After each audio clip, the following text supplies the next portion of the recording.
Okay, I believe we are all the way live. Hello and welcome to my graveyard. I am your host of the evening, the Cemetery Man from Salem, Mass. Always taking names and kicking candy ass, live and in living color here with you on Grande's Graveyard. Happy Thursday, everybody. The weekend is close to being upon us. We are almost there, but we all know that the precursor of the weekend happens to be the darkest graveyard the world has ever known. Yeah, that's right. It's Grande's Graveyard, baby. And tonight we're talking two movies that I have been wanting to do an episode on for quite some time now. I've discussed these two briefly in the top 10 horror films of the decade video I did.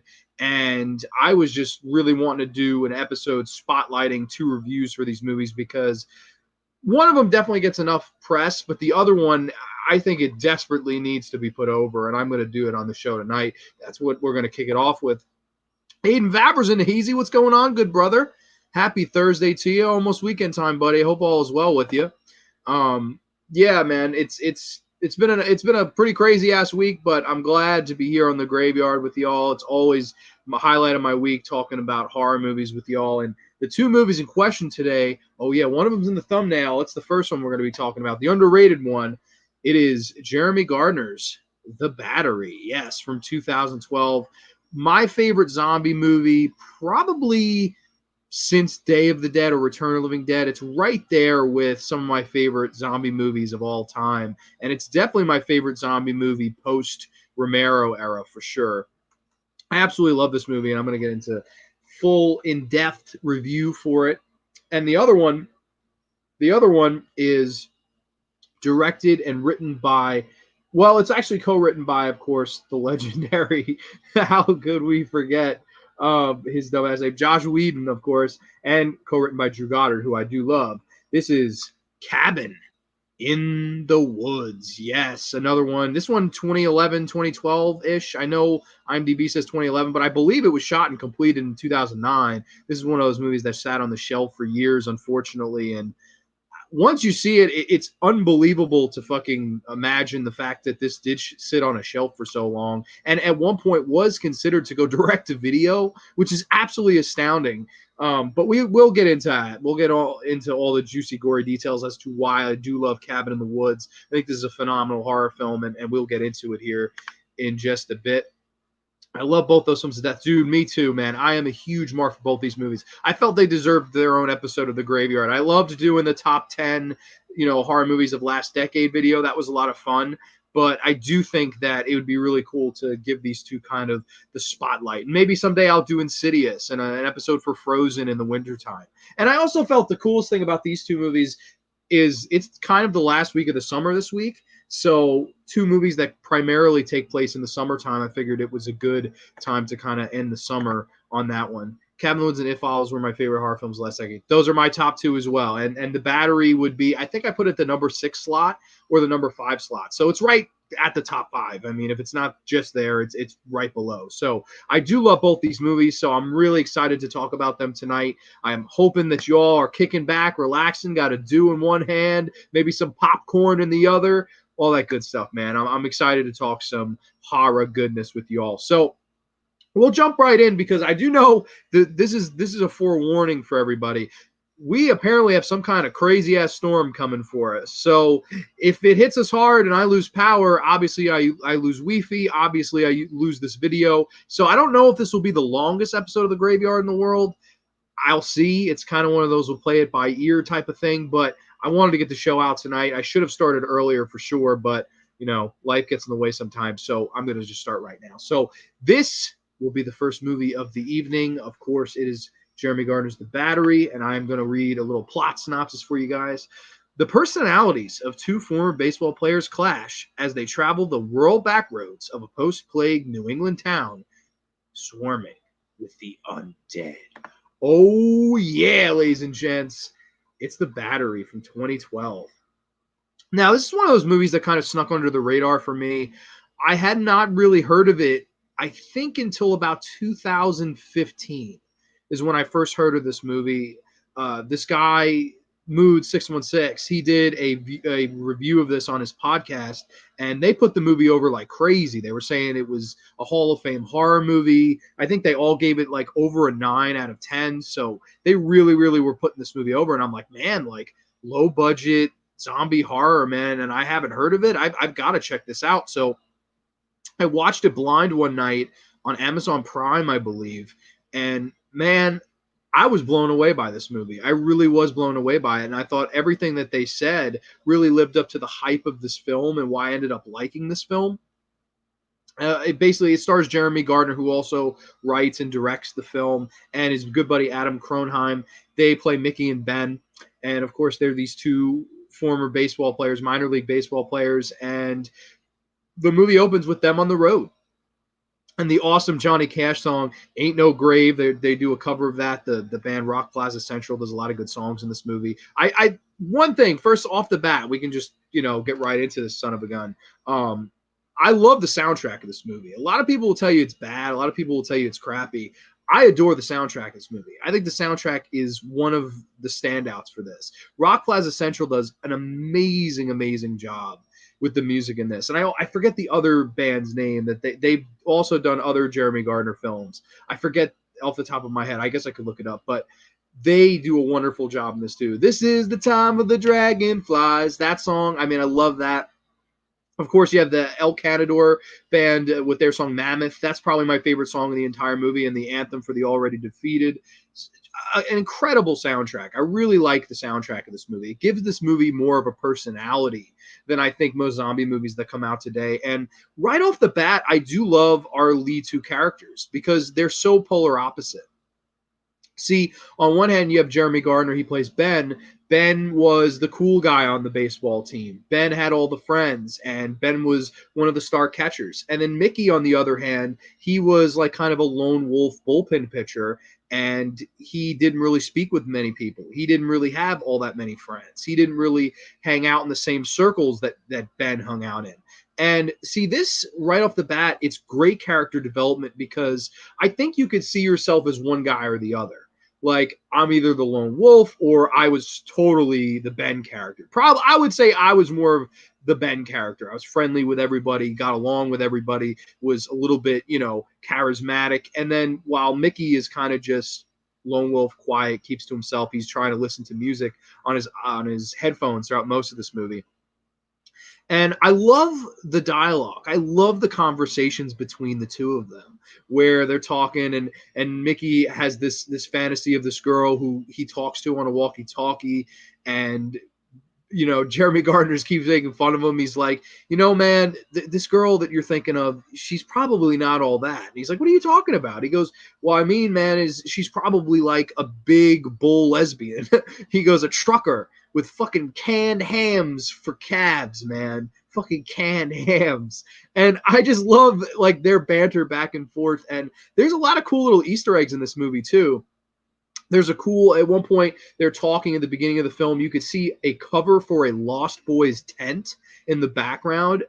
Absolutely, the first time I saw it, I was like, yo, Lost Boys, how cool is that? I thought that was the coolest thing in the world, man. Yeah, I love the soundtrack in this one, and it's really awesome. Need Gores in it, Heezy. What's going on, good brother? Hey, yo, Chico.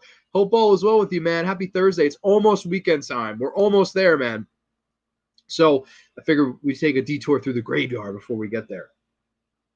But yeah, man, I adore their chemistry and I adore their conversations because these are two people that right off the bat, you can tell they weren't friends before this, but they're now forced into a situation where they have to work together to survive in this post-apocalyptic zombie world. And that's the storytelling with zombie films that I've always really loved. With Night of the Living Dead, of course. With Dawn of the Dead, of course. With Day of the Dead, of course. I always remember in Dawn of the Dead, the hostility between the characters when Ken Foree gets on the plane with them. They're talking about how much gas do we have and how much extra weight is he. And Ken Foree kind of gives them all a dirty look, except for Scott Reiniger, of course. But you can tell that there's hostility there because they don't know him that well. And this movie tells that story throughout the entire thing between these two guys. These two guys didn't know each other that well, but they were on the same team, and hence the title, The Battery. It's not, a Duracell battery or an Energizer battery or a car battery. It's a baseball term for a pitcher and catcher. They're a battery. They're a team. And together, they have to overcome this shit world that they're involved in. And man, how simple is that? But it's just so damn sweet at the same time. I adore every single thing about this movie. I really have very few flaws with it. And I think that this is a zombie movie that really needed to come along because in a world where we live in, where movies like Dead Snow 2, Train to Busan, all these hardcore, dial it up to 11, dial it up to 20, the Dawn of the Dead remake, these movies that dial the knob up, this is a movie that dials the knob back. And I really appreciate it to going back to the old school kind of Romero-esque point of zombie films that this isn't a gore fest. This isn't you're going to see 100 zombies get shot right in between the eyes because they've been target practicing for so long. This is a movie where the zombies are very much in the background. And I think that's any great zombie movie. The zombies are truly in the background. And the real horror are with our two main leads trying to get along and trying to work together. And I just love that storytelling. George Romero perfected it with the original Night of the Living Dead. Of course, Dawn of the Dead. Of course, Day of the Dead. Hell, I think even a little bit of Diary of the Dead I would throw in there. I really, really like that old school reform to the psychology and the storytelling of old school zombie films. And I think it's done really, really well here. Of course, he has some really fun, wacky scenes where the two of them are arguing, and they're in this house, and Ben doesn't want to Ben doesn't want to stay anywhere. He's like, we got to keep moving. We got to keep moving. You know why sharks are the greatest predator in the world? It's because they always keep moving. And Mickey's the other side of the coin. Mickey's like, I want to stay. I want to feel like a normal person again. I want to sleep in a real bed. I want to feel like how I used to feel. And there's this butting of heads the whole time in similar vein to, of course, Dwayne Jones' character in the original Night of the Living Dead, and, of course, the Cooper character. Should we stay in the cellar? Should we stay up top? Should we stay in the cellar? Should we stay up top? And there's constant arguing there. So one night, Ben finally gives in to Mickey and says, all right, we'll stay. And Mickey's kind of a pacifist. He doesn't like to kill the zombies. Ben's killing the zombies for him.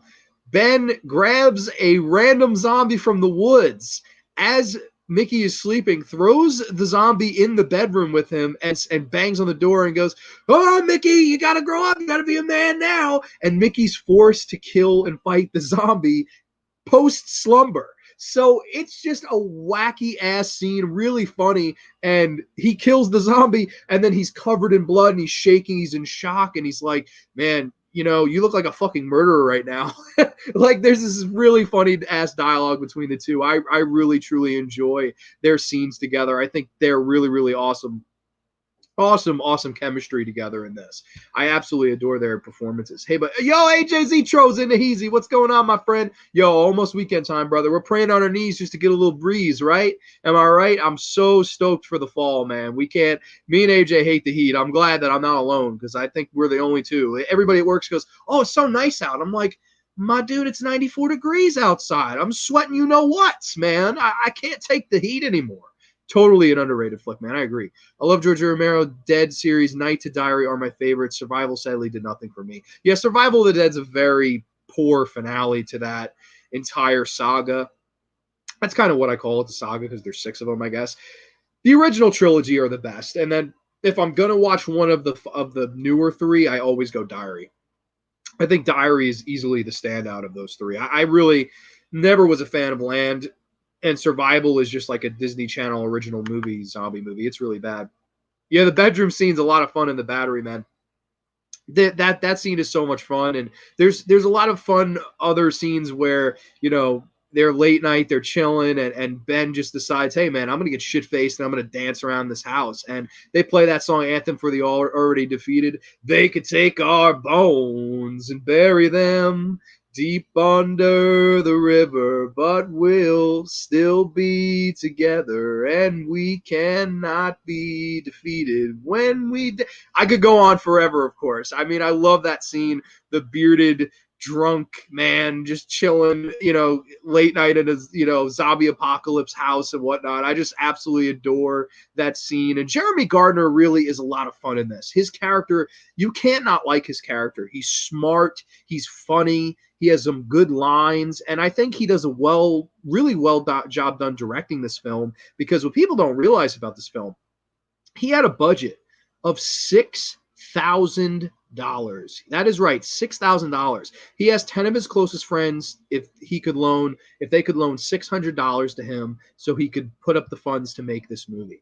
These two are mainly the only two in the film. There are some other side characters very, very briefly, but I think this is a big statement and a big exclamation point on how simplistic zombie films can really make so much noise.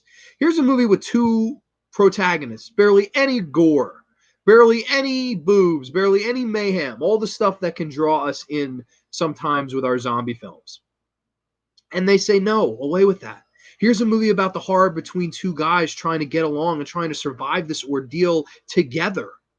And I think it just packs such a powerful punch, man. I love Jeremy Gardner's direction in this. I think the film looks good. I think even though he had a small scale budget, he makes the film feel more grand, in similar vein to what George Romero was doing with Dawn of the Dead. That movie, it's funny how small scale it was as well.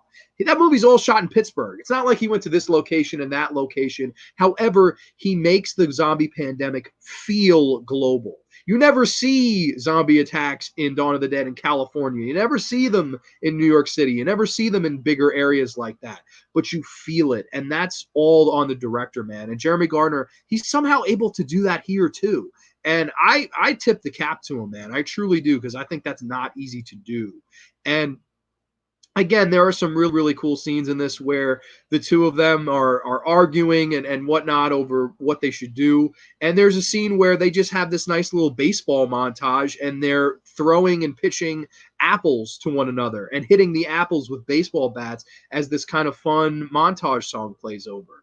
And you see, as the film goes on, these two characters that hated each other at the beginning start to grow to like one another. And I really like that. I like the slow, gradual, I know we don't like each other. I know if we weren't in this situation that we would be talking here and we wouldn't be getting along here. But desperate times call for desperate measures, and we got to get together if we're wanting to survive this. And I really like that the whole movie is really them trying to get each other on the same page. Of course, you get these really long scenes, and I know some people will say this is a really boring film, but I'm personally, I don't understand that at all. There are scenes with they're looking for food, where they're brushing their teeth, where they're doing this and they're doing that. And it's one of those things where they really drive home the survival aspect. What if I wasn't locked in a fucking store or a mall during the apocalypse and I had all these luxuries at my fingertips? You've got to go fishing. You've got to get some fucking fish to eat. You got to get some fucking water to survive and brush your teeth and break into people's houses that are deserted to find some fucking toothpaste. Like, at one point they raid one of his ex-girlfriend's house, Mickey's ex-girlfriend, and they steal all her pillows and her blankets and all this stuff so they're not cold at night. Just little things like that. You don't have to throw that in there, but it drives home the fact that, holy shit, this is a post-apocalyptic world where not everything is going to be at your fingertips. I like that. I like that too, even though, again, small scale makes it feel like it's more of an epic. Of course, the finale of this movie is probably the thing I love about it the most. The two lead characters, Ben and Mickey, they have this kind of scuffle with these people, and there's a society of these people that Mickey wants to join, and Mickey cannot let it go, and he's wanting to join their society that he hears about it on this walkie-talkie. And there's this girl, and she says, listen, you don't know what we are, stay away from us, you don't want any part of us. And at one point they have a chance encounter with the same girl, and she shoots Ben in the leg and throws their car keys into this like cornfield. So it starts to get dark out. Ben says, we'll get him in the morning. Fuck it. We can't find the keys. He's chilling in the car. Mickey's chilling in the car. And when they wake up, there's a horde of zombies surrounding their car.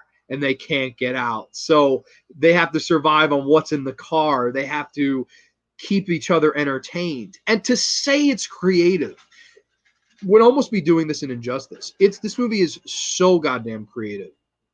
The two of them playing car games, like, I'm trapped in a fucking car and I want an apple. And then the other goes, I'm trapped in a fucking car, I want an apple and a beer. I'm trapped in a fucking car, I want an apple, a beer, and a carrot. Like, every other word they say has to start with the next letter of the alphabet.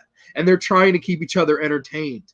And there's a point where they're like, oh man, we're running out of water. And all they have left is alcohol. And they're like, fuck it, let's get shit-faced. And they start laughing and singing and playing all these games where they're throwing cards into catcher's mitt. And there's this really fun, surreal, though. It's very surreal, but it's a really fun finale in this car. It's like a half hour of these two characters trapped in their car with the undead inches away from them outside. And I love that. I think that was so goddamn creative. And there's a little Jaws nod where the two characters, they're fucking drunk as hell, and they use a slow-mo shot, and they start saying, show me the way to go home.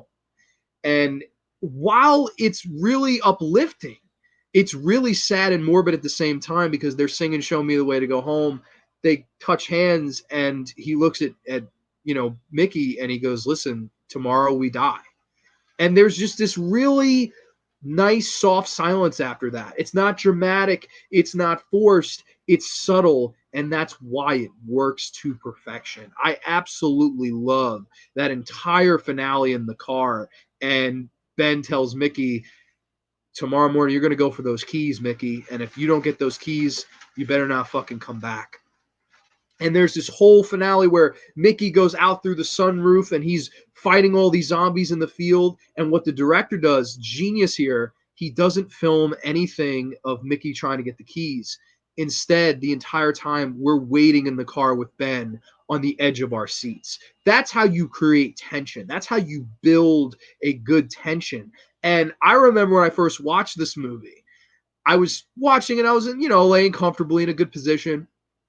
When Mickey went out, I was like, oh man, a good few minutes pass. And still you start hearing screaming and you just get on the edge of your seat and you're like, holy shit, Mickey, get back in the car with those fucking keys. You're really rooting for them to get out of this. And Mickey comes back. Spoiler alert here if anyone hasn't seen this movie. So you have my full permission because this is a big spoiler. Mickey comes back with no keys and he's been bitten.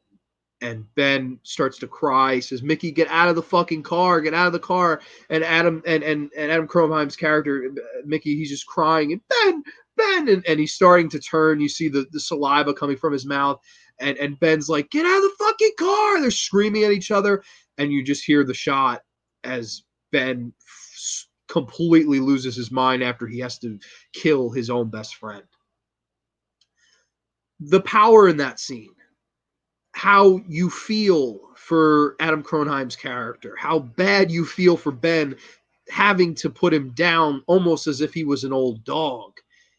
It'll break your heart. It'll truly break your heart, man. And it's so hard to do, I think, in a modern day zombie film because a lot of modern day zombie films, let's tone it up. Let's a lot of fucking gore, a lot of running zombies. 28 Days Later, for example, the Dawn of the Dead remake, again, Train to Busan, Dead Snow 2. These are the movies that you don't feel emotion as much as you're just having fun with the roller coaster ride. This movie's the opposite, man. You feel every goddamn emotion they want you to feel. And I was heartbroken for him. And then you see Ben talking on the walkie-talkie. It's the final scene of the film where he's threatening the girl that shot him in the leg that ultimately caused Mickey his death, that he's coming for her. He says, I got nothing left now, and I don't care anymore. I'm killing you for vengeance on my best friend. And you see that he tries to lure all the zombies to one side of the car. He opens the trunk. He sees the light. The film cuts to black. And then you think, oh, my God, they're going to leave us on this cliffhanger. But no, you see after the small credit scene, Ben is walking away, limping away, with using the bat as a cane to go hunt down this bitch that pretty much cost his friend his life. I love this movie. I think this is a perfect zombie movie. And I think this is everything that zombie movies should be nowadays. Did he have the budget? No. Did George Romero have the budget? No. And here's two guys that had nothing, but were able to create likable, memorable characters, likable, memorable dialogue scenes around this zombie apocalypse. And I think that, again, the best zombie movies, they always tell this story here, where if we cannot get together, and if we cannot get together on the same page in here, we will be consumed, conquered, and victimized by the zombies out there. That is the message. That is the morality. And George Romero perfected it. And dare I say, man, in this film, Jeremy Gardner perfects it too. I absolutely love The Battery. I think it is one of the best horror movies of last decade. I think it is one of, if not the most underrated zombie film of all time. People do not give this movie its due. I will never know why. But I am glad that Aiden said he's a huge fan. Needgore said he's a big fan. AJ, I hope you check this out one day. I know you're a big fan of Fulci Zombie. Granted, this is nothing like Fulci Zombie, but man, I think any true zombie fan should give this one a look, because this is everything that I think a modern day zombie film should be. It's a story and a movie more about friendship, I think, than anything else. And I think that's the beauty of this thing, man. I'm going to come in with the perfect score here. I'm going to give The Battery a 10 out of 10. I adore this film. I think this is everything it should be. So I couldn't put this one over more. If you have not seen this, go out and see this, man. Stop doing yourself grave injustices, because this is a movie that deserves its due, and it deserves its moment in the sun. And man, I have to put this over. Long live Adam Cronheim, Jeremy Gardner. This is The Battery from 2012. One of my favorites of last decade. And one of my favorite zombie films of all time, for sure. Danae's here. Danae. Yo, Danae just got back from vacation. I know she's chilling like a villain now. We're going to be talking all night, Danae. I'm sorry. She hit me up like 5 minutes before I went live on this thing. I was like, yo, Danae. I was like, I got the fucking camera and everything set up. I'm so sorry. But we will be talking all night. I hope you had a wonderful vacation, because I'm stoked to talk to you. And I'm sure that you got a bunch of one sheets in, because she's a lady savage, if you will. I'm really excited to talk to you. So we definitely will after the show. I'm sorry. This was just awkward timing on my behalf. So my apologies. I found out George Romero called Survival of the Dead his second favorite in the series. Yeah, I know. I heard that too, man. And you know what's funny? The day I met him, I was online with all these diehard fans for hours on end, man. I think it was over 6 hours we were online.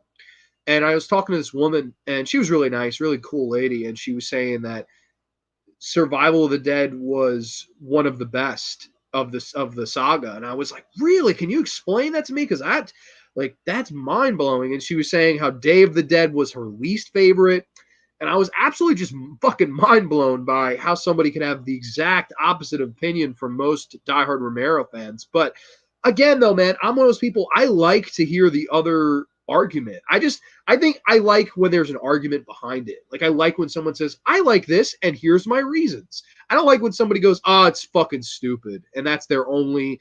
What credibility are you giving to your argument? Like, she went on and on how about Day of the Dead she felt was over the top, and the acting wasn't good in it, and how it's just a gore fest, and it was so below Romero. Granted, I completely disagree with that. I think Day of the Dead has a lot of good things and morality to say. I think it's just coming off the other two movies, you were expecting Dawn of the Dead. I think everybody was expecting Day of the Dead to be Dawn of the Dead. And I asked her that. I said, did you expect Day to be Dawn? And she said, I think everybody does. And that's a fair point. I think a lot of people do feel that way. But as for having Survival of the Dead that high, man, I mean, hats off to you. I don't know. Give me some of that shit you're smoking, because I don't know. I would have to be blitzed out of my. Well, I've never fucking been high anyway, so I mean, I don't know. Maybe in another dimension, but not in this one, man. I am not a fan of Survival of the Dead at all. Definitely a chore to get through. Yeah, the ending of The Battery is really sad. It really tugs at your heart, man. But I think for some reason it has just such a beauty to it. I love that movie. I think everything about it's great. Soundtrack, acting, performances, morality, psychology, direction, everything. I love that entire film. And the fact that it was made for $6,000 only, that's an accomplishment and a feat in itself, man. I absolutely adore The Battery. Yep, 10 out of 10 for me as well, man. I really do love that one. So I went a half hour on The Battery, man. That is pretty crazy. So I thought this was going to be a shorter episode. I spoke a little too soon, I suppose, because the film we are talking about next it's probably the movie that a lot of people that will check this out have seen already. This is one is not, nearly as underrated as the one I just talked about, but it is from, according to IMDb, it is from 2011. It is Drew Goddard's The Cabin in the Woods. Yes, The Cabin in the Woods. Another one of my favorite horror movies from last decade. This one I have at the prestigious number 2 slot. Just behind it follows. But this is a great movie too. And man, I'm going to get into a little plot synopsis and then we'll get into my thoughts and a little bit of a breakdown. So 5 friends go for a summer break at a remote cabin where they get more than they bargained for, discovering the truth behind the cabin in the woods. Ooh, yeah, Cabin in the Woods, baby. I love this movie. I think this is one of those horror movies that celebrates horror movies. I know a lot of have called it a game changer. I can jump on that bandwagon. I could say this is a game changer. But at the same time, did any movie come out after this that was like this or tried to follow in this footstep? Not really. And if they did, they slipped past me and went over my head because I do not remember any movie really ripping this off. If there was, feel free to call me out on it. So to me, Game Changer would change the game like Scream changed the game. After Scream, you had neo-slashers. After Saw, you had torture porn.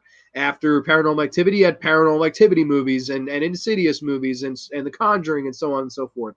So to call this a game changer, I could see the argument for yes, I could see the argument for no. But either way, whether it's a game changer or not, I think it's a fucking classic, man. Yeah, Aiden said it right here, too. It's a fucking classic. I think this is a horror classic, too. I love this movie. I know there's a lot of people that hate it. So be it. I'm definitely not one of them. I love this movie. And like I was saying, this is a horror movie that celebrates horror movies. It opens with, of course, our two, I guess, I don't even know what you'd even call them. One of them is Richard Jenkins, and the other guy's from Revenge of the Nerds. I always forget his damn name. They might Bradley Whitford. That's it. Bradley Whitford and Richard Jenkins, and they're just talking. They're two guys at work, and it's funny. It's one of those openings where if you go into the movies and see it, you're probably like, "Did I walk into the wrong fucking movie?" Like it's very weird opening. But the two of them are talking about this whole event that we don't know, obviously, until the film goes on. But they're talking about this stuff, and they mention a glitch in 1998, which if you love horror movies and celebrate horror movies, that glitch they're talking about in this movie is The Faculty. The Faculty from 1998, of course, Robert Rodriguez joint. That's the glitch that they're talking about at the beginning of this movie. That was, of course, a stipulation of the Cabin in the Woods world. Almost like in similar vein to The Truman Show, where every year they do this thing where they have to basically put on a horror movie for the gods in every single country. And that one year, of course, The Faculty has a happy ending, so they failed. So horror movie with a happy ending is, in this world, a failure on the part of that country's attempt to experiment and please the gods. Fucking amazing. I think it's fucking amazing. I absolutely love that idea. I think it's brilliant. And of course, they're driving along and you get the, out of nowhere, Cabin in the Woods and a loud scream and the giant red text. That, of course, is a nod to Funny Games from 1997, my favorite home invasion film of all time, the classic Austrian Michael Haneke film. And I remember in the movie theater hearing the 98 thing and thinking about it and figured it out later. And the thing with the Funny Games nod, I was like, all right, we're less than 5 minutes in, and this is nodded two of my favorite 90s horror films. And there are a ton of horror movie references in here. You have the Evil Dead references, Hellraiser references. Of course, I believe there is a Strangers reference in here, which I've never been a big fan of. I like the sequel better. But there's almost every horror movie you can think of. Wolfman, Anaconda, It. Any horror movie you could ever think of, any horror trope, any horror character, they're almost paid homage to in this entire film. And that's why I really love it. It's on its own 2 feet a strong, solid horror film. But at the end of the day, it's celebrating the beauty and the morality and the fun that the horror genre stands for. That's brilliant. That's so brilliant, man.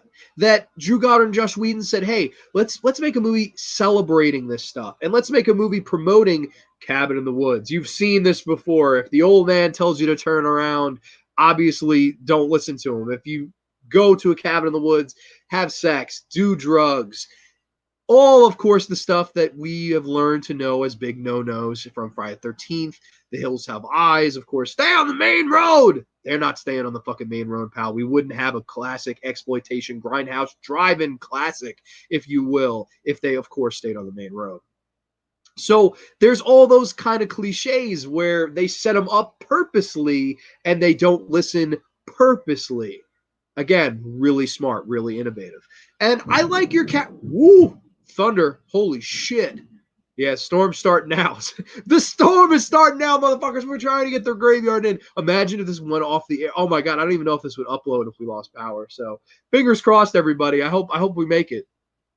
But getting into the characters in this one, I love the characters in this one. Especially the one that stands out the best is Fran Kranz as Marty the Stoner, who has this coffee cup that turns into a giant bong. And he uses it in the film at points to fight zombies.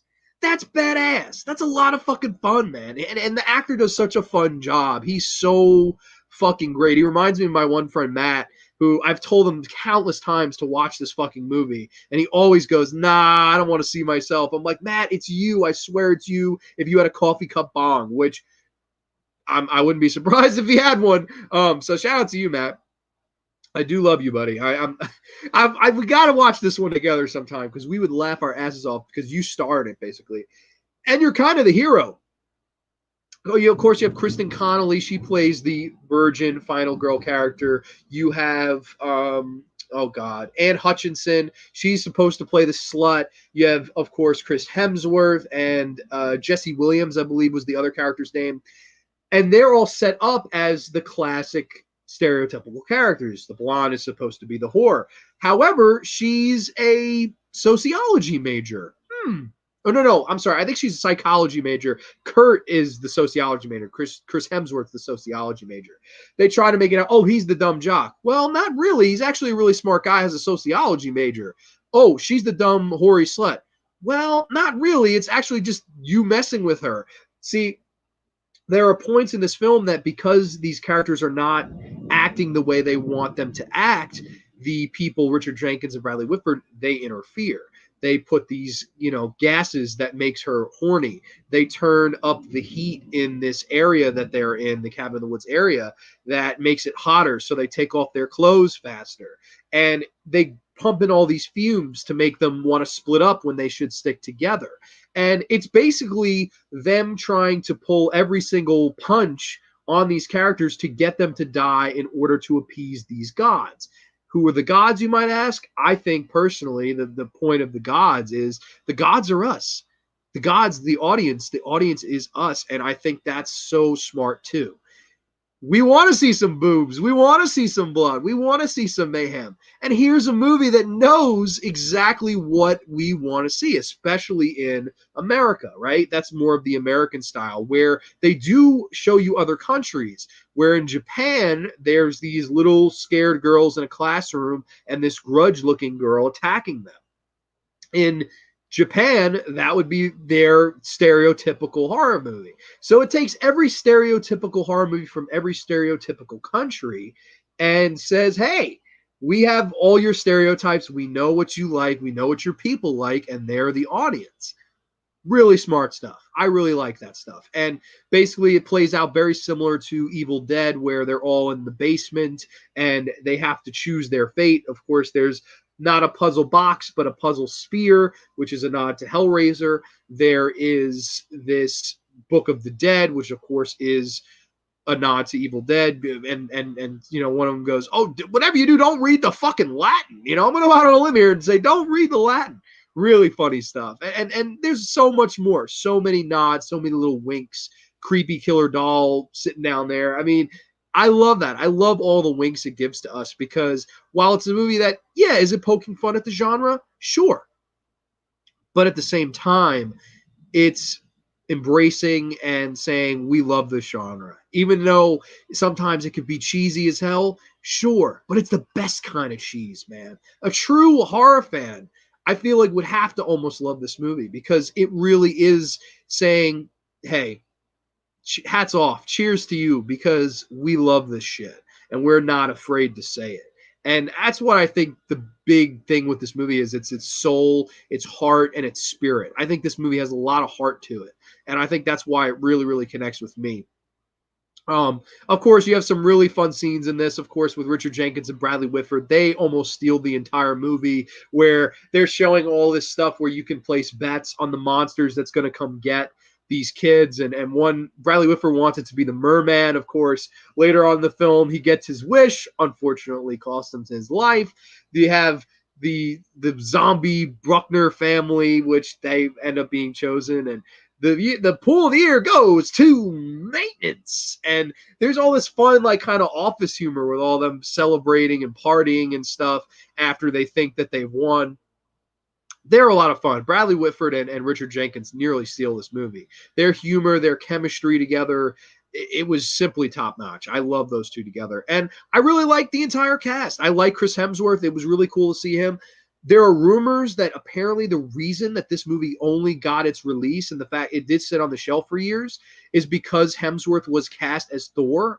And that's the reason they said, hey, let's release this, just because of him. I've read that. If that is fucking true, that's incredible that it took that guy getting that role for this movie to get a theatrical run. That's absolutely fucking mind-blowing to me. But, I mean, it is what it is. If that is true, astounding news, man.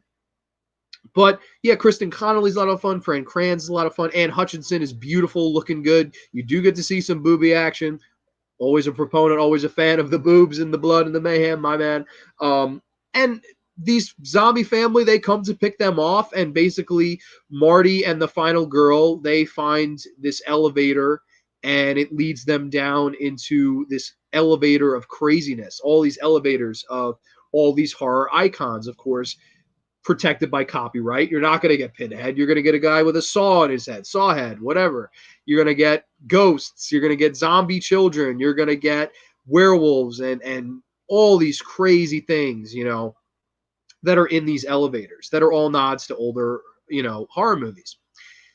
I thought that was so cool, that elevator scene where they're in the elevator and they see all these horrors and they're in the middle of all this madness, all these monsters. And I thought that was so much fun. Here's everything that a horror movie should have in it, right? Like, you have likable characters, you have a lot of fun, and you have a wink and a nod saying, hey, we know that these tropes, these villains, these monsters, these what have you, they've been a part of the genre for oh so long, and here they are all together. And basically, once Marty and Kristen Connolly's character, they get back to the floor, all these, zombies and monsters and whatnot, they get out because Kristen Connolly hits the purge button. And they all come out and they're cleaning the house, man. You see each and every one of these things get its moment to shine. Of course, one guy gets thrown off this balcony and caught by the anaconda, which is a giant CGI anaconda. And you're probably like, hey, Grande, don't you hate giant CGI anacondas? Sure I do. However, in the actual movie Anaconda, and all the sequels, that's exactly what that giant snake was, a giant CGI snake. So why not fucking embrace the bad there? Even the things that this movie does that's poor. I do think there's some poor CGI in this, I won't lie. At the same time, I almost feel like I interpret it as, how many fucking horror movies do we have with bad CGI? It's an audience thing that we get mad about, that we bitch about. It's almost too perfect for it to be bad. That's fucking genius. Even if it wasn't done on purpose, even if it just is bad CGI. That's kind of the way I interpret it. I'm like, oh, is that a wink? Is that a wink to Anaconda saying, we're not going to do a giant practical snake. Fuck it. We're going to do CGI. Here's this bad CGI snake in this, and it's killing people again.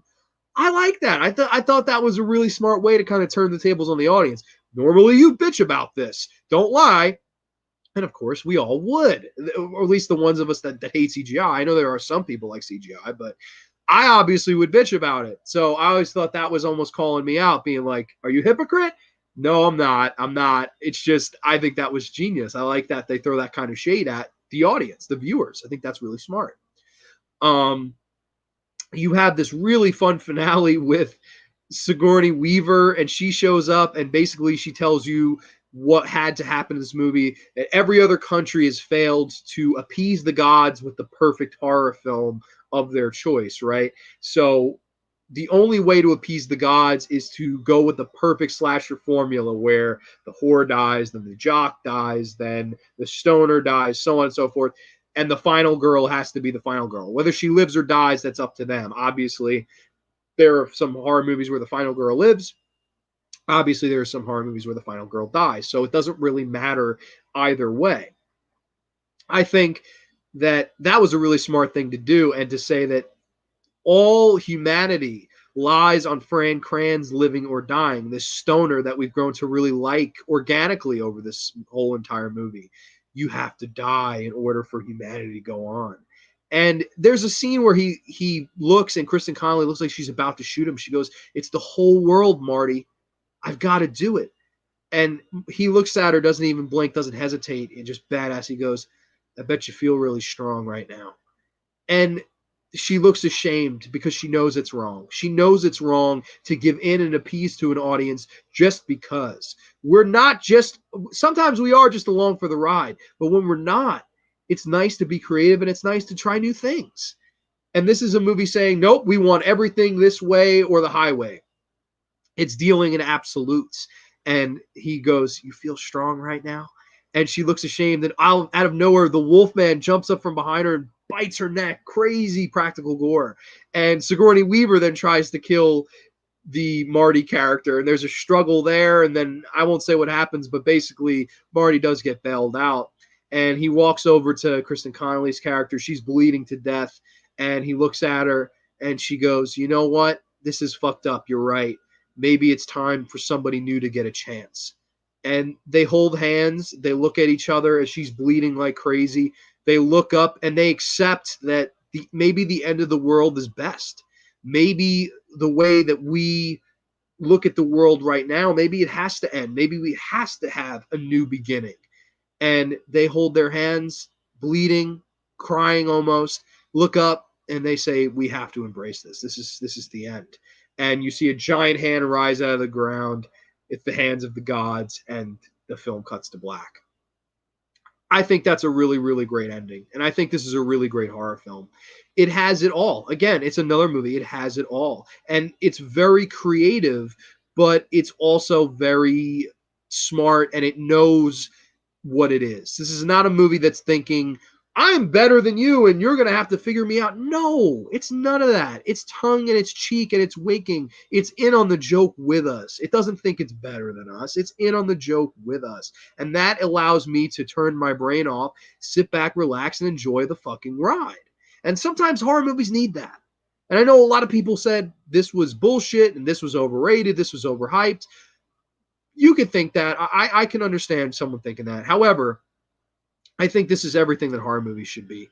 It's creative. It does not forget its roots. It does not forget what inspired it, what came before, and the acknowledgement of it's time for a change at the end.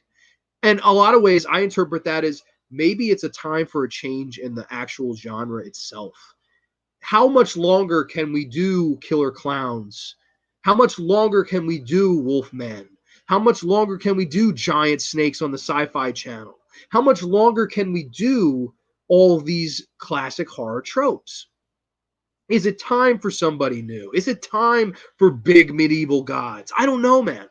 But it's a hell of a question to ask, and it's a hell of something to think about when you're leaving the movie. And I remember I did think about that. I said, is it time for something else? Is there every story that has been told already? Has it been told? Can we tell something new? Can we say, hey, we didn't take homage from that, or hey, we didn't take homage from this? Can we embrace the genre and tell a new story? And I love asking the genre fans that because, in all honesty, I think the answer is I don't know if people are ready for that. I really don't. Like, look at the horror movies that have made the most noise lately.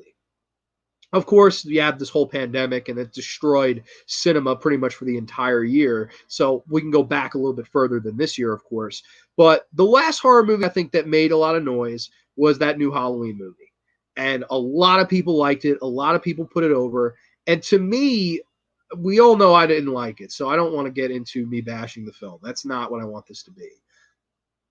The way I see this is, I see the fans and my good buddy Don Nice, the legendary Don Nice, who one of my favorite people in the world, co-host on Flashback Horror Movie Podcast, one of the best people I know. He said, man, he asked me one time, he goes, man, are we that fucking starved? And I think the answer to his question is yes. I think the horror community is starved for that next big thing, because whenever that next big thing comes out, we are very polarized people. You get the love it people, you get the hate it people, and I've been in both camps. I am not above any of this, right? This is the guy that hated Hereditary. This is a guy that hated Midsommar. I fucking hate those movies. I always will hate those movies. Hated them. Here's a guy that loved The Witch. Here's a guy that loved The Lighthouse. I know people that think The Lighthouse was one of the biggest pieces of shit ever. I know people that think The Witch is very boring.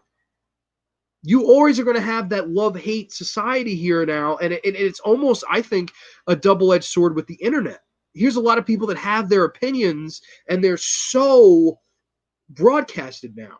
Everybody has a 2 cents, and you can magnify that 2 cents with a YouTube channel, with a Twitter account, with a simple 2-sentence tweet.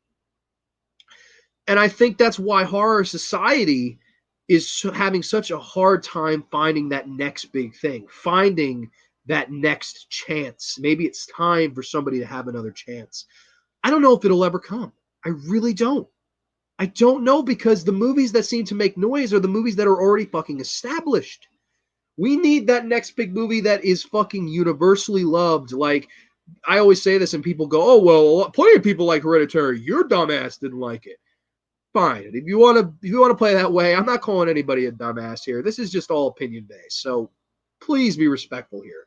But think about it, man. When Nightmare on Elm Street came out in 1984, were there a big group of people on the internet that hated it? No, there wasn't. It was universally fucking loved. And you know why? It's because you didn't have an internet back then. You didn't have all these contrasting opinions and stuff. You had a movie that made a lot of noise. If somebody didn't like it, hey, it was probably said in a conversation, went under the rug, and the movie's momentum keeps building. We need a universally brand new, loved horror film.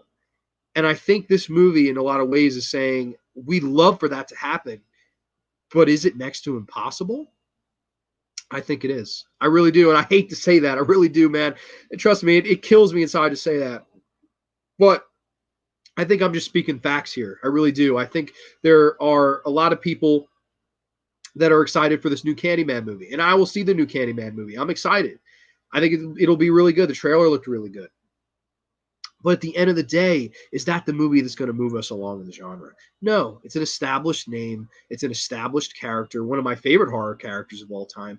But again, we're dealing in established stuff. We need, I think, that next chance, that next big thing, that next original thing. And the internet, I think, really blocks us from all coming together and putting a movie over. I really do think we need that, because without it, man, I think we're all the gods. We're pissed. We're pissed off, and we're not going to stand it anymore. I don't know. That's just kind of the way I see this.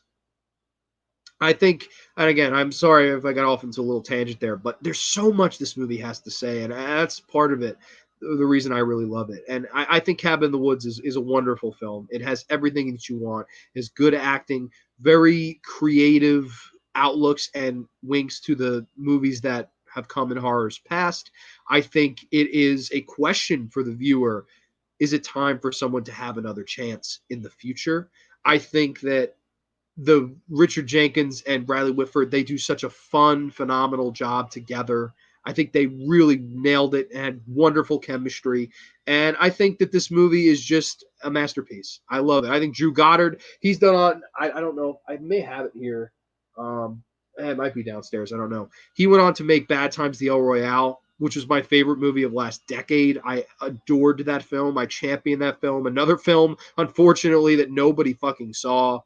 Go figure. I have the Blu-ray special edition. I absolutely adore that film. I think it's I hope over time it becomes a cult classic because I think Drew Goddard is a phenomenal filmmaker, one of my favorites in Hollywood right now because he's made this movie and Bad Times, and I think that the best is almost yet to come from him if he gets another shot because I do know that that movie failed. So it is what it is.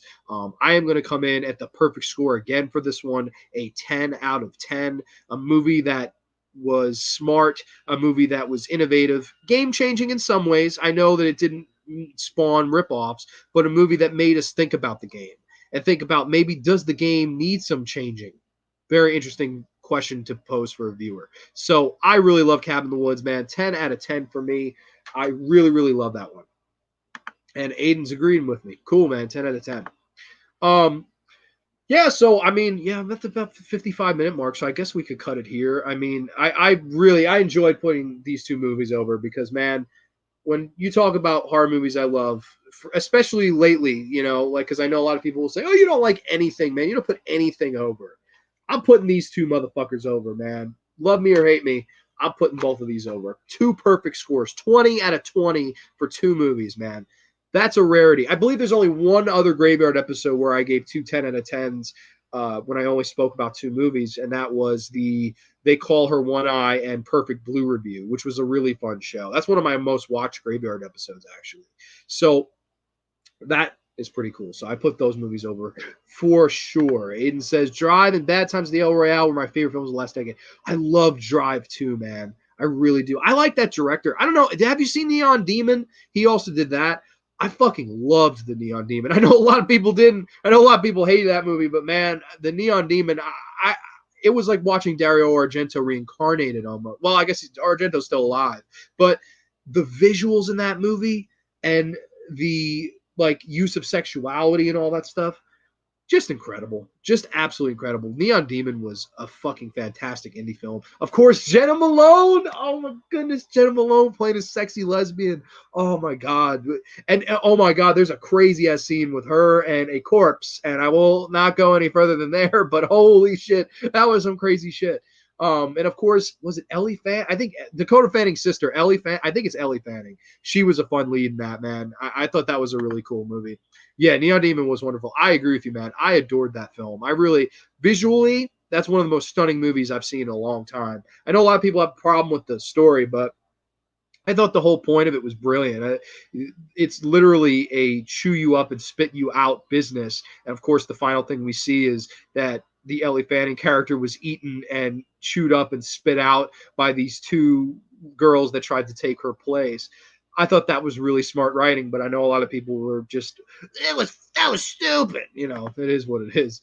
Jenna Malone, baby. Let me tell you something, Jenna Malone. I'm going to take her to the pay window. I love Jenna Malone. She's the only reason you could sit through The Ruins because that's a shitty movie. That scene was, dude, yeah, that is big facts. I think that was a crazy-ass movie. But I enjoyed it, especially, of course, Keanu Reeves is the crazy, wacky landlord, too. I thought that was fucking random as hell, but I really like to see him in there, of course. Alrighty, though, that's going to be all for the Graveyard, and this actually caps a whole summer of Graveyard shows. How crazy, how fast does time go with the summer, man? Isn't that crazy? Like, it's actually fucking astounding to me that next week's September. Like, it's crazy how fast the year goes. But I had a beautiful summer talking Graveyard with y'all. I mean, of course, all things horror. I have a few ideas for September and, of course, going into October. I definitely want to do an episode on Final Destination, do all 5. I think that would be a fun show. I really, in October, I want to talk. I think I have it over here. There's too many, man. I don't know where I have it. But I want to talk about Trilogy of Terror 2. I want to do an entire episode on Trilogy of Terror. I think that would be a really fun one. I did get this in, the new Creep Show series on Blu-ray. I did a ranking video, but I would love to do a video talking about, you know, some of my faves and Leap's faves, like do a whole Graveyard episode on that. I definitely want to have some more guests on again. I think when Candyman comes out in October, I'm going to have my good buddy Don back on. We may do a retrospective on Candyman. So plenty of ideas and fun things going around. This is another series. I have this right here. I might as well just mention. I was thinking about talking about these movies in September. I don't know, though, because I just rewatched this, and this is a fucking piece of shit. I fucking hate this movie with a burning passion. This is a piece of shit movie. Now, this movie, though, I thought it was up here. Oh, yeah, it is. Here. If I can grab the son of a bitch. Oh, wait, not Motel Hell. No, I do love Motel Hell. Wrong Turn 2, though, awesome flick. So, I don't know. Maybe I'll do just an episode talking about the first 2 Wrong Turns because the entire series as a whole, man, I don't know. I don't know if I get through all fucking 6 Wrong Turns. And they're making a 7th. They're filming a 7th right now. They're spending real money on a 7th Wrong Turn film.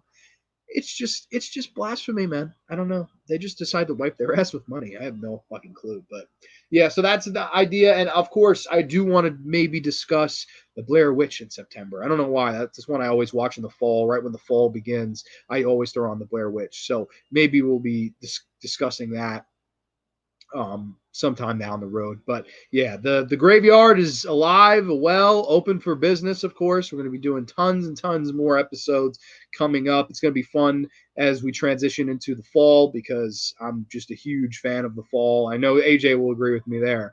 I don't know if he's still here, but I do know that we are both looking very much forward to the fall and, of course, the spooky season, if you will, where we'll be talking all things Halloween horror. So I'm excited for that. I want to thank anybody and everybody who joined me live. Of course, Aiden, I believe you were here the whole time, man. Thank you. You are my number one fan. God bless, man. It is not slept on by me. I really do appreciate your support for me and my channel, man. Rock on. God bless you.